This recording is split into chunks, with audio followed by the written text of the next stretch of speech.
And he described them in the best terms to say that they are min ibadina as-salihin. They are from our righteous worshippers, the pious predecessors, the salihin. So in other words, saying, if you want to be like them, follow what they did, copy what they did. Ayyub alayhi salam is one of those prophets. Okay?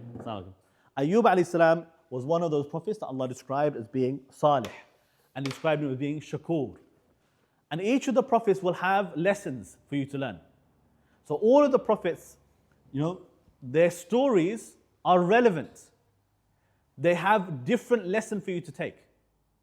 And if you think about it, the things that they went through, we will all go through something similar to what they went through. And so that we can always draw on their experience and say, look, what did Musa alayhi salam do when he was in my position? What did Yusuf alayhi salam do when he was in my position? Okay? Many of the prophets, they had some kind of cave. Okay? If you think about it, anybody who's been to prison, or somebody who's been a fugitive, anybody who's had this situation, they become a refugee, they come from a place of war, they're running for their life. The prophets went through that.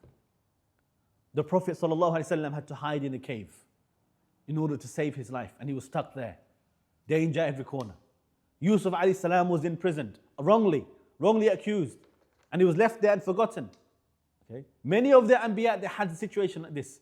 So you face a situation in your life when you are tested, when you face trauma. I want to do this talk because I want to go on, inshallah. The plan was for me to do a talk on trauma.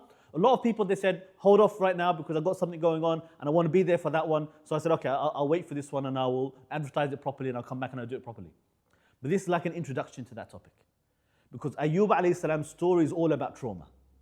It's all about patience and gratefulness and shukr, thankfulness. How to deal with your trauma. And Allah tests the prophets more than He tests us. So we may face something similar, but maybe it's not as serious as what the prophets went through. Maybe I had a serious situation in prison, but it wasn't like the imprisonment of Yusuf alayhi salam. It wasn't like Yunus alayhi salam imprisoned inside a whale. I didn't have to suffer that. So Allah tests them even more and shows us the example. And He made them human so that people can see that, look, these are not angels.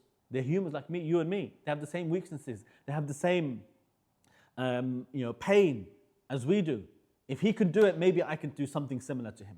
Musa alayhi salam, when he is stuck between the army of Pharaoh and the sea in front of him and they feel like they're trapped, like the people of Gaza.